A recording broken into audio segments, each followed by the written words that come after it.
Okay, folks, welcome back to the Patreon page. It's great to have you here with me. In this video, I want to talk about creating a magical system and incorporating it into your health regimen. You know, a lot of people who practice magic, what I've noticed is it becomes kind of I don't want to say stationary, but kind of like a standalone system. Where a lot of people that I've conversed with, when I talk to them about magic, they talk about how they do, rituals and things like that. And they kind of just leave the magic in the ritual chamber, so to speak, in their designated ritual room. But here's the thing, folks, when you practice magic properly, when you do it long enough, with enough intent and will and love, the energetic resonance of your rituals, your work, again, your intentions, your will, etc., will saturate into every facet of your life and intimately weave into every molecule and atom in your body. It'll become everything. So magic, essentially, you guys, in layman's terms, the foundations of modern magic. And we're not necessarily, there's a difference between sorcery and magic. Maybe we'll get into that in a little bit, but for now, we're just going to focus on magic. The basic foundation of magic and what it is a system, a set of tools. Magic, is a system, a set of tools, meditations, rituals, mantras, yantras, etc., that allows us to create a firm connection to our subconscious mind. Magic is a system of tools, exercises, meditations, lifestyle changes, etc., that allows us to connect with and establish a relationship with the parts of our minds that we no longer really have connectivity to due to how we are raised here in this crazy culture. We come into this crazy world, we get put onto what I like to call the conveyor belt of the matrix, we get distracted with stimulation, tasks, obligations, etc., and it hardwires our body and mind to operate within what I like to call the front of the mind. And the front of the mind is kind of a metaphoric term that I coined to describe the limited access of the mind that we use when we develop in this culture and live under the jurisdiction of the mind control, the distractions, etc. Now, this in and of itself is a remarkably complicated thing to explain, the front of the mind, as well as the back of the mind. We've done that in prior videos. I've gone into depth explaining the differences, what the front of the mind is, what the back of the mind is, what the curtain of the mind is. So I don't want to get fixated on definitions right now. What I've done, however, is I've posted a couple of links in the description box of this video that you can watch if you're new to the page and you don't know what the terms are that I'm using. Primarily the front and the back of the mind, as well as the curtain of the mind.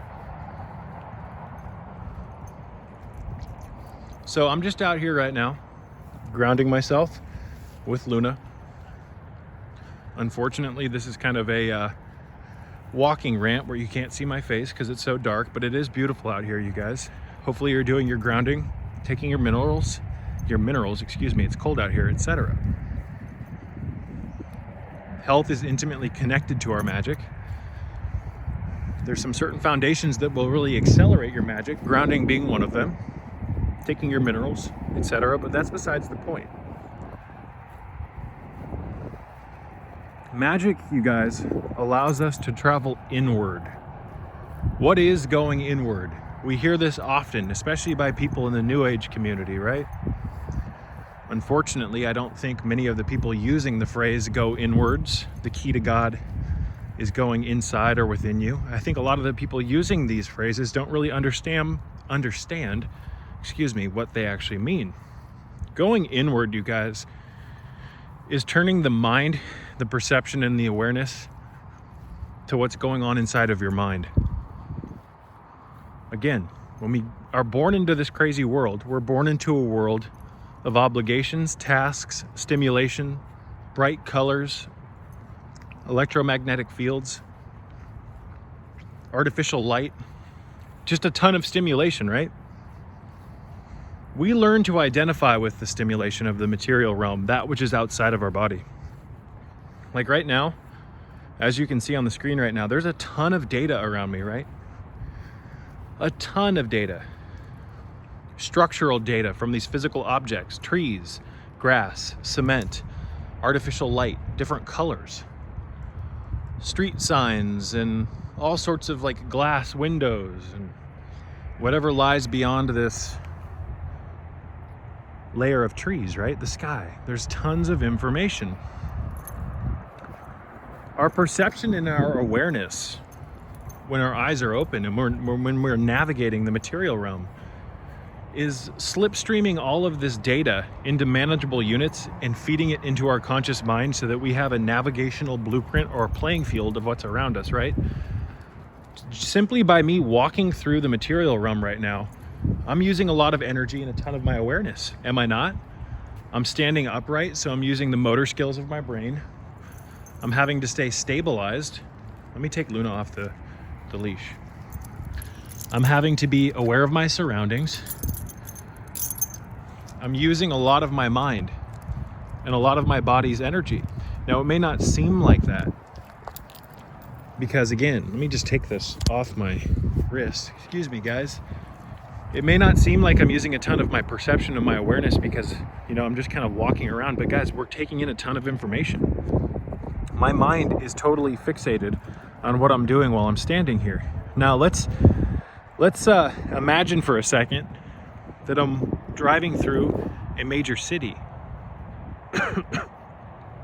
Street lights everywhere, traffic, people, sounds, colors, stimulation.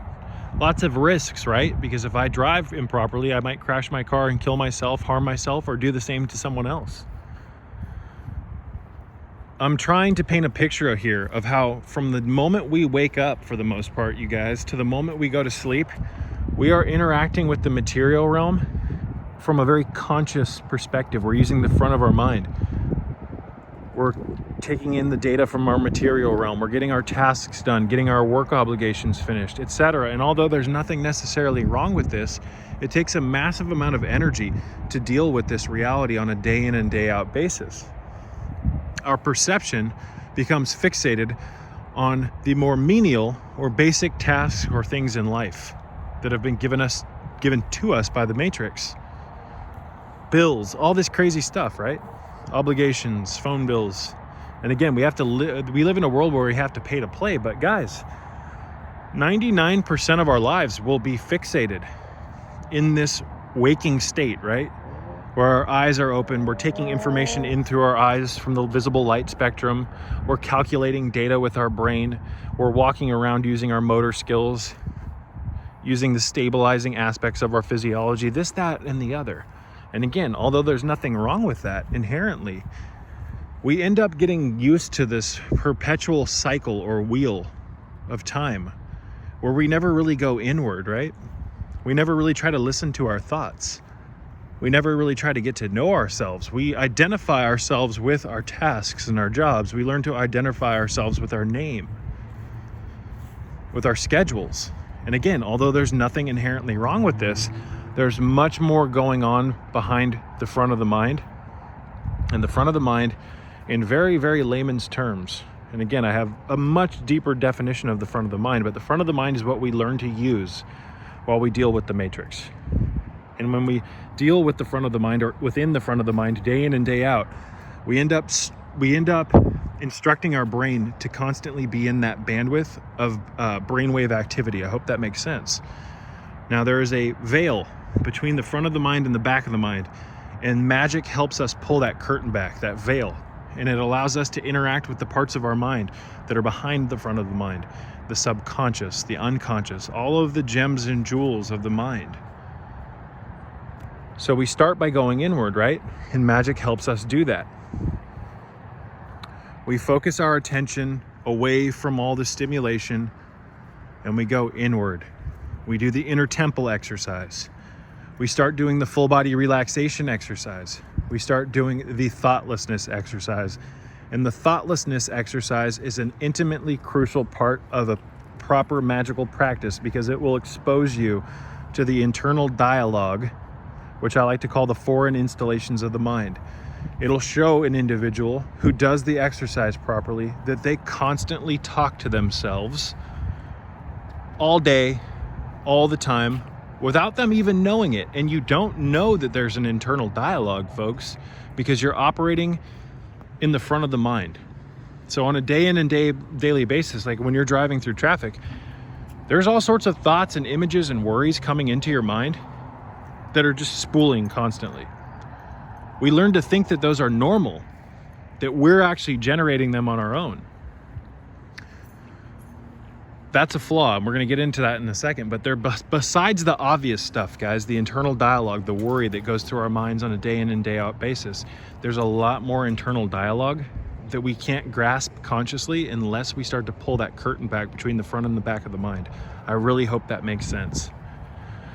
So, we start to do a magical practice of thoughtlessness. We do the thoughtlessness exercise. And as we do the thoughtlessness exercise, and I have multiple videos on how to do this, I've put links in the description box below for those who want to learn how to do it if you've never heard me talk about this before. When you do the thoughtlessness exercise, you will start to see how your mind is occupied by foreign installations that are grabbing your attention and feeding your mind full of a bunch of worry and thoughts and images and cravings, etc.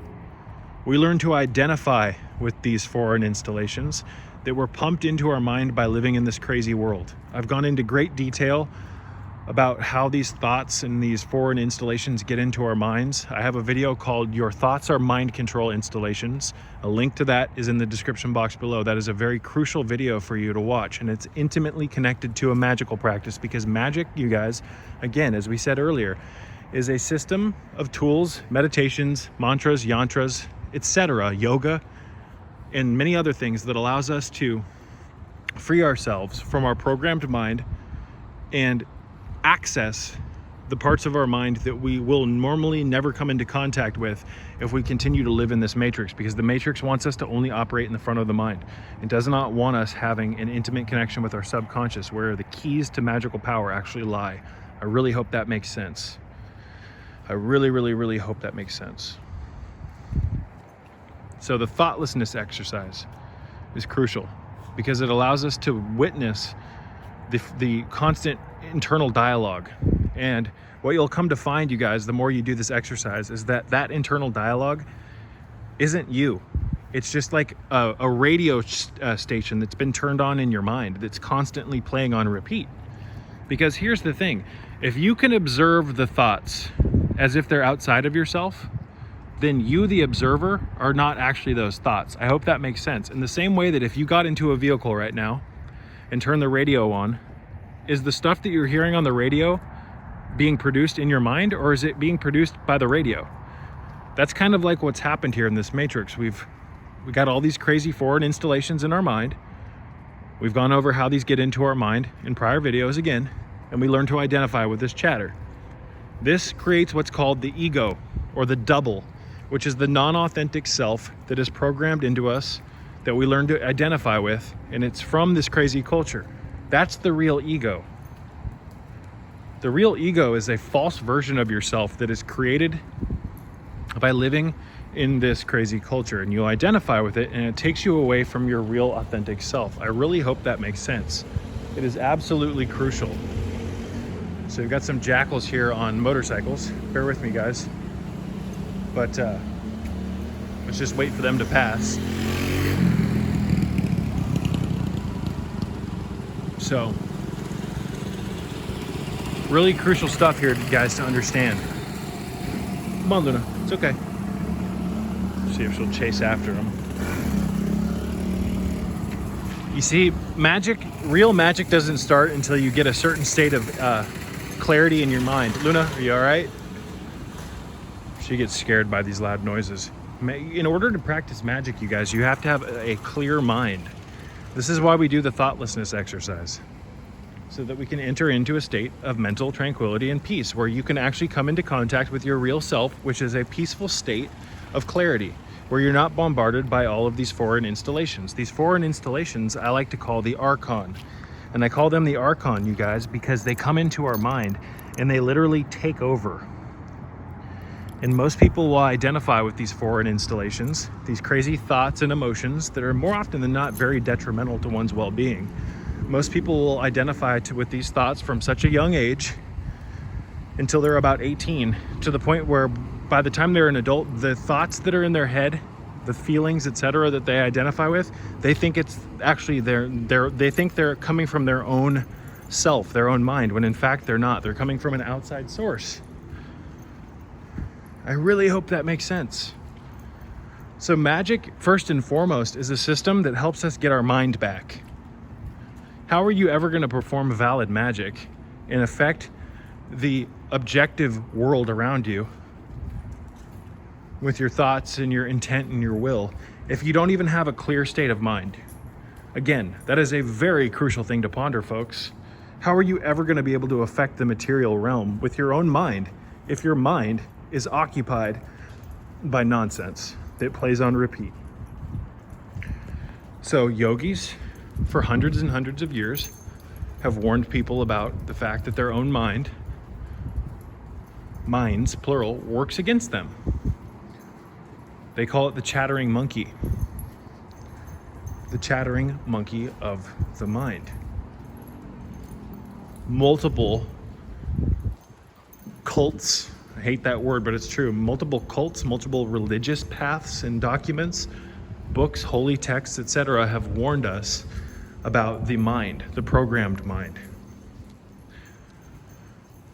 And in many ways, shapes, and forms, the evil forces that these religious documents, etc., talk about are the programmed mind of man and woman.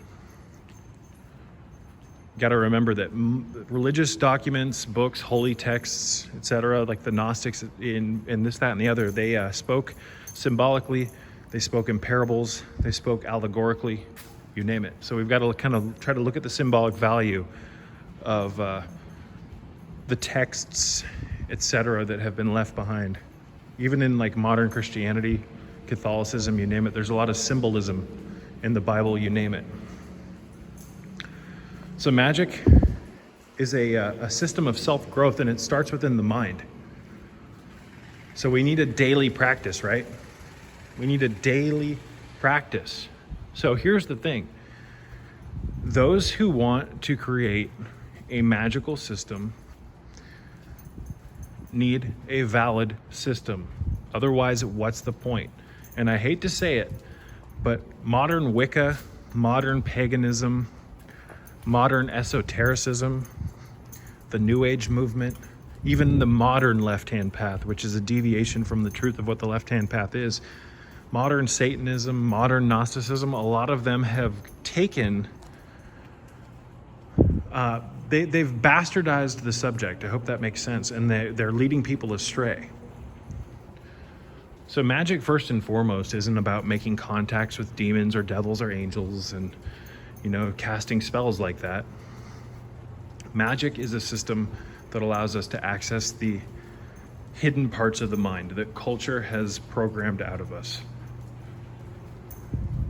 The absolute importance of that statement is crucial, because once you understand that, you will now have a firm grasp of what magic is and what it isn't.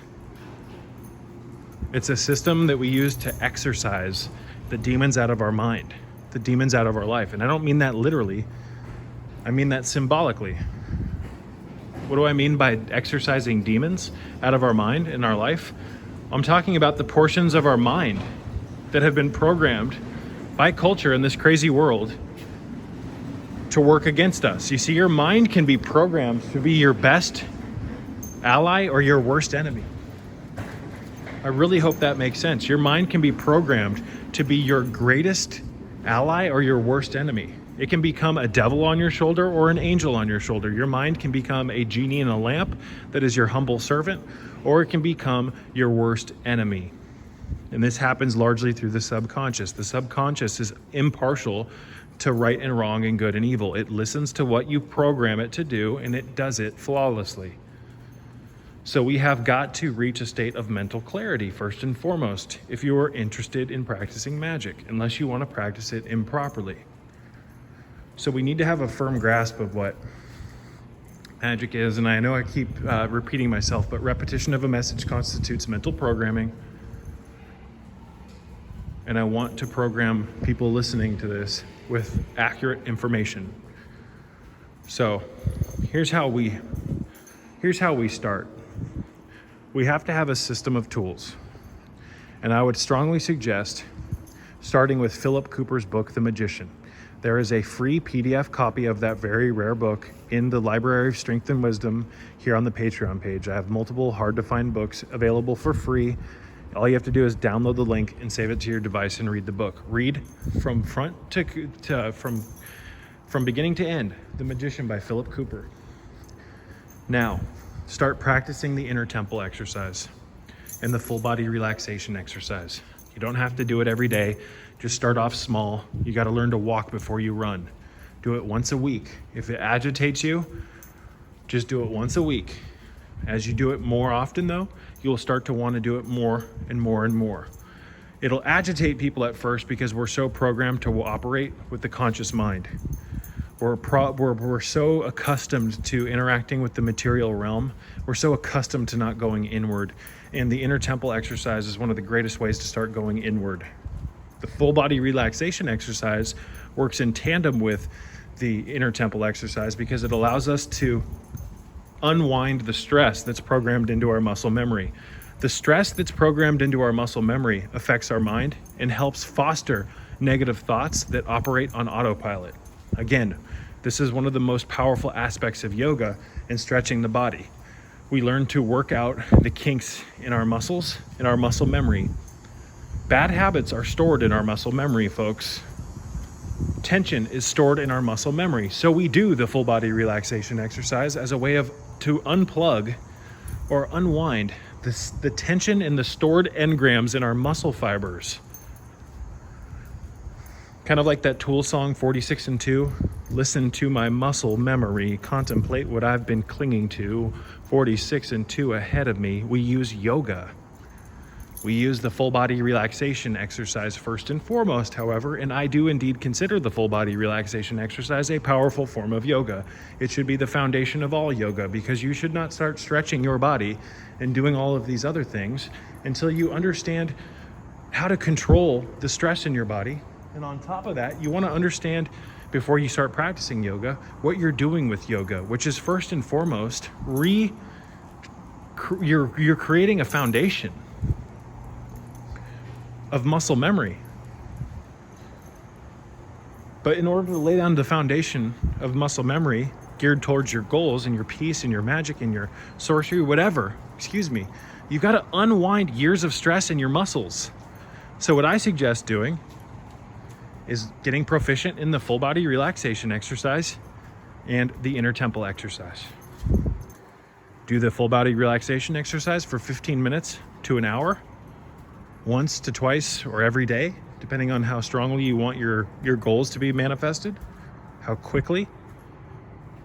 Do the full body relaxation exercise and then do the inner temple exercise once your body's sufficiently unwound.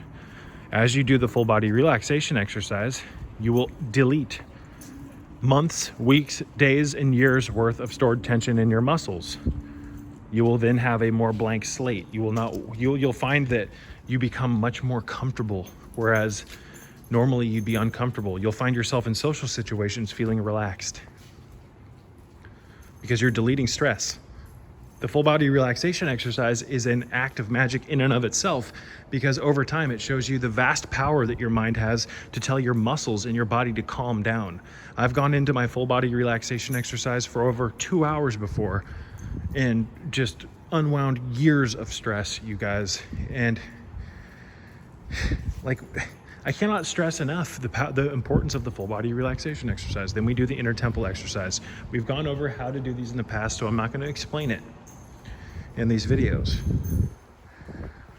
Now, in tandem with that, we start to create a ritual space for ourselves in the physical world that becomes an anchoring point that connects our conscious mind to the inner world. It becomes a twilight zone of sorts where we interact with two worlds at once. Hope that makes sense. If you have the luxury of creating a ritual room like I do, And it took years to obtain this, then create one. I have an office that is not only an office where I can put my computer, but I can slide that stuff away and it turns into a full-fledged ritual room with the proper statuetry, symbolism, pentagrams, symbols, magic circles on the ground, under the carpet, you name it. Candle holders, incense sensors and burners, essential oil burners, this, that, and the other. Planetary sigils, just all of it. If you can create a space like this, do so, but do not allow people to frequent this room. Keep it private, just like Gandalf tells Frodo when he first gets the ring. Keep it secret, keep it safe. This is a place for your eyes only. Magic is a personal thing, you guys. It's not about egoism and showing people, look at my pentagrams and my rituals, this, that, and the other. I hope that makes sense. So, once we start getting proficient in the inner temple exercise, and we start getting proficient in the full body relaxation exercise and the thoughtlessness exercise, we can then start to, in tandem with that, start to incorporate pentagram rituals. You don't even have to wait to get proficient in these inner exercises, but I suggest it. But you can start doing pentagram rituals. Pentagram rituals allow you, folks, to start terraforming your objective reality through your own subjective desires and will. I hope that makes sense. So the pentagram rituals that we do, that I suggest doing first and foremost, are the pentagram rituals that are laid out in Philip Cooper's book, The Magician. Once you become proficient in those pentagram rituals, which is a form, magic, pentagram rituals, hexagram rituals, planetary invocation rituals, these are just a form of yoga. It's a Western version of yoga, you guys. It's a mental version of yoga. We start doing the pentagram rituals that are laid out in The Magician by Philip Cooper. Again, a copy of that book is available for free on this Patreon page. Download it, keep it on your device. Even if you delete your subscription, you have that in physical format. Start to do the pentagram rituals, and slowly, over a period of weeks and months, learn to do the advanced pentagram rituals. Philip Cooper teaches you at first just how to trace a pentagram in the air properly, because there's a multitude of different ways that you can do this. I do not suggest doing the lesser banishing ritual of the pentagram as laid out by the Golden Dawn and other secret societies that aren't secret anymore. I think the lesser banishing ritual of the pentagram is remarkably flawed and actually creates more problems and strife in your life. It's just not worth doing. I've been telling people this for years. Do the pentagram rituals in The Magician, because they're free of superstition, and all they're teaching you to do is use the power of your mind and weave it into your physical life, your objective kind of universe, your physical. You're merging your physical actions with your mind. And the pentagram rituals allow you to start terraforming your mind and your body and your life around you in the physical world through the power of the pentagram, the symbol of the pentagram. So what you're doing is you're learning to cast a circle, you're learning to cast 4 pentagrams around you and envision them. You're using your subconscious mind and your conscious mind to do this. And the perfection of the symbol of the pentagram creates a hologram or anchoring point that your subconscious and your conscious mind can anchor onto. And these rituals over time act like decluttering devices for the errors in your thinking and the problems in your life. I really hope that makes sense. It's a difficult thing to explain, and I have a video that I've attached in the description box of this video explaining in detail exactly what these pentagram rituals do and what they do not. These are rituals and meditations while we're conscious and awake, when our eyes are open, that allow us to start aligning our mind to the perfected symbol of the pentagram, which represents spirit's interaction with the 4 elements: air, fire, earth, and water. The pentagram, as you will find as you interact more deeply with it, also becomes a key for your interaction with the 4 elements. The pentagram is also an intimate part of the inner temple exercise, because in the inner temple there are 4 gateways. You'll notice that if you do the inner temple exercise, there are 4 doors in the inner temple. One that represents the east, air, one that represents fire, the south, one that represents west, the water, the element of water, and one that represents the north, or earth. All of these 4 doorways can be walked through in your inner temple, and I suggest that as you do the inner temple, you start walking through these doors. Do not try to look up what, don't try to cast an expectation as to what you'll find beyond those doors. Allow your mind to create it. Walk through the 4 gateways of the inner temple. So when I go through the southern door, have a fire temple. And out of all of the 4 elemental gateways, or temples or chambers, inside my inner temple, I interact with the fire temple the most. The fire temple, I've spent hours and hours and hours in, folks. And I started working with my fire temple. How would I explain this? I started going into my inner temple, interacting with my inner temple. The more I came back to my inner temple, I noticed changes in the temple. It was building itself. I wasn't building it with my mind, it was literally building it itself. And you could say that my mind was building it, but I would find that every time I'd come back to my inner temple, it changed. The first time I went into my inner temple, it was a temple hundreds of feet underneath the earth's surface, right? And the walls were just dirt. It was a very crude or basic temple. The next time I came back into the temple, I noticed that there was tiles on the floor. The next time I came back to the temple, I noticed that there was torches on the wall. The ceilings looked different. They were tile. They weren't dirt. And now it's become a full-fledged living, breathing entity of sorts that is absolutely perfect. It's a mansion of sorts. But as I came back into the inner temple over and over and over, I eventually became curious as to what lied beyond the 4 elemental gateways, or the 4 doors. There's a door on the north, south, east, and west. So I started walking through the doors. I don't remember which door I went through first. I probably followed, I'm going to go to the east first, and then the south, and then to the west, and then to the north. But I started going through the doors, and I was taken to these beautiful areas. And there's an infinite amount of things that you can see and do in each of the 4 elemental, or beyond each of the doors. I'm not going to tell you what lies beyond, because I need you, or I want you to discover it on yourself. This is your own temple of the mind that you're interacting with. I'm not going to tell you what lies beyond, because it's different for everyone. But for me, I interacted deeply with all of the 4 elements. I have an elemental temple of its own that lies beyond each of the gateways. So there's yellow light coming through the eastern door, there's red light coming through the south door, there's blue light coming through the western door, there's green light coming through the north door.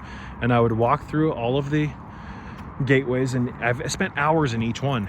But I resonated mostly with the southern temple, because I needed to work with fire, because when I started doing these inner temple exercises and the thoughtlessness exercise, and when I really started to use magic, I realized that I had inflicted not only upon myself a ton of wounds, but a ton of wounds have been inflicted upon me by culture, the circumstances in my life, my stress. I had to use fire in my fire temple to revivify myself, to transmogrify myself. I used the warmth of fire, and I interacted with the elemental within fire, and it helped me grow massively. And to this day, I spend more time sometimes in my fire temple than even like my main temple, where the inner circle of subconscious fluid is in. Those of you who are familiar with the inner temple exercise know exactly what I'm talking about. That pool in the middle that doesn't consist of water, it consists of a magical substance that connects you to the subconscious mind and all of the 4 elements. So I'm just gonna give you guys a little clue here that my fire temple is a cave. Along the side, the entrance to it is along the side of a multi-1,000-foot wall of stone, a giant mountain. There's a little crevice inside this huge mountain that is thousands of feet down. If you were to look at it from the edge of the temple entrance or the cave entrance, there's a little crevice that my spirit climbs through or goes through, that I travel to, and I go into my fire cave. And there's all sorts of Mayan symbolism on the sides of my cave in all sorts of different corridors. There's a fire in the middle. There's a place where I make food. There's a bed that I can rest on. There's regeneration tools, spirit animals there. I've made this very, very intricate because I've spent so many hours in the temple, you guys, in the fire temple. Now, I've spent equal amounts of, I wouldn't say equal amounts of time, but I've spent a lot of time in my water temple, my air temple, and my earth temple as well. But you'll find, you guys, that if you do this exercise regularly, you will resonate with one element more than the others. And that's usually the element that you need to work with the most for your own progression. It might be air for you, it might be north or earth for you, it might be fire, it might be water. You might get, you might only need to work within your main temple. You might not need to go beyond the elemental gateways as much as I have, but there's a good chance that you will. There's also 2 other gateways, and Philip Cooper does not talk about this. I've noticed through my own interactions with my temple that there's multiple other gateways, but I'm talking in this situation about the God temple and the Mother temple. Now, those of you who have read Cooper's work, those of you who have progressed through the main basic pentagram ritual will know what the encircled cross is, right? The encircled cross is in your inner temple. The encircled cross is a 2-dimensional map of your inner temple, the flooring of your temple. Look at the encircled cross. There's a eastern quarter, northern, southern, western. There's a quarter on the encircled cross for each of the elements. There's a point in the middle of the encircled cross. That's the inner pool in the middle of your temple, guys. The 4 arms of the encircled cross are the gateways, if you will, to the other quadrants, or the other portions of the encircled cross. Now, that was kind of a word soup. Let me re-explain that. The encircled cross is a 2-dimensional map of the inner temple. You have the middle point, which is the circular pool, which is the subconscious mind, and you have 4 arms coming out of the cross with a circle around it. These are the 4 elements. The subconscious mind uses the 4 elements to exert power over the mental world, the astral world, the material realm, etc. Now, that's kind of a complicated thing I just said, and I don't want to go into some huge word soup, so let me just stay on point here. Those of you who are proficient and understand what the encircled cross is, those of you who have worked through The Magician, the book, those of you who have done the pentagram rituals and have read The Magician, again, if you've done the basic pentagram ritual all the way to the most advanced as contained within that book, you'll know that the encircled cross becomes a 3-dimensional sphere called the cosmic sphere. The 2-dimensional cross becomes a cosmic sphere. So the encircled cross, you guys, when you look at it, is 2-dimensional, right? But there's other rings that make the encircled cross 3-dimensional. The upper portion of the 3-dimensional encircled cross, there's a God force at the top, which is symbolized by a crown. On the bottom portion of the circle, there is a cube or a fortress or a foundation or a castle, whatever you want it to represent or look like. It could be a mound of dirt. That is the motherly force. So the encircled cross, you guys, is the 4 elements. But above the encircled cross, there's a God force, and below it, there's a mother force. And you are in the middle. You're the child between the mother and the father force and the 4 elements. This encircled cross or the cosmic sphere is a 3-dimensional rendition of how spirit creates not only matter. Every secret that you need to know is contained within the encircled cross. I hope that makes sense. I don't want to get off on some huge word soup here, folks. Excuse me. I think my timer is going to go off any second now. Damn it, I set my timer for an hour, and I started this video like 15 minutes, or I set it 15 minutes before I started this video. Long story short, start doing the pentagram rituals in the Magician. Do the inner temple exercise and the full body relaxation exercise. Create an altar or a ritual space where you can start to do your pentagram rituals. Start doing these rituals and you will start to notice change. And as change starts to materialize in your reality, you will know how to move forward. The correct books that you need will come into your life by default. You will find information that you need to progress by default. You'll find at times that you reach a plateau with your work, but right when you reach a plateau, more often than not, the next necessary piece of material, literature, whatever you need to move beyond comes into your life. So again, start working with the elements. And here's the thing, you guys, once you master the physical exercises, like the pentagram rituals in the physical dimension, like while you're standing and you go to each quarter and you carve the pentagram in each quarter, you're invoking, when you do that, you're invoking the elements that you're working with in your inner temple. So now you're bridging the mental world with the physical world. This is remarkably powerful. But eventually you'll get to the point where you can do all of your rituals from within your inner temple. You don't even need to do them physically. I like to do both. And then after you get proficient in all this stuff and start doing it, it's going to be time to make your pillars, your white and your black pillar. And these represent the door that you walk through to get into your inner temple. And you're going to start using these in your physical work. I hope all of this stuff made sense, you guys. I don't want to make this one too long. We're already 45 or almost 42 minutes in, and my timer's about to go off and cut this video short. I think I've laid a basic foundation of how to get started.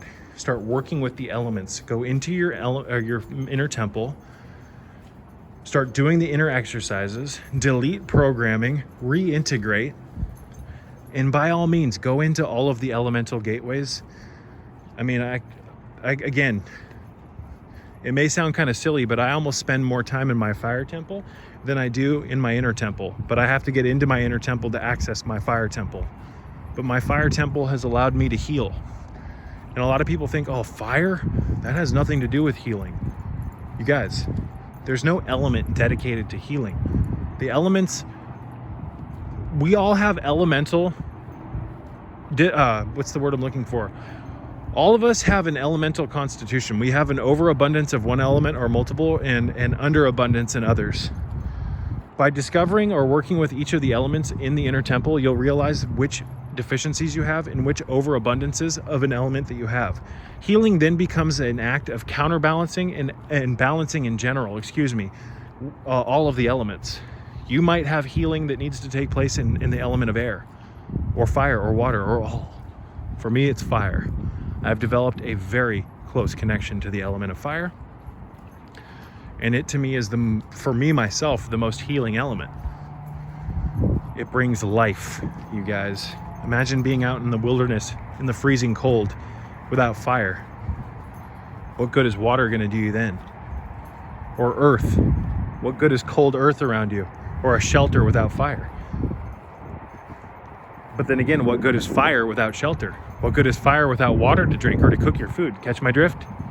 The elements are crucial. I'm going to wrap this one up. I love you all. We'll continue this in the next video series, or part in this video series. Basic Magic 101. Peace be with you.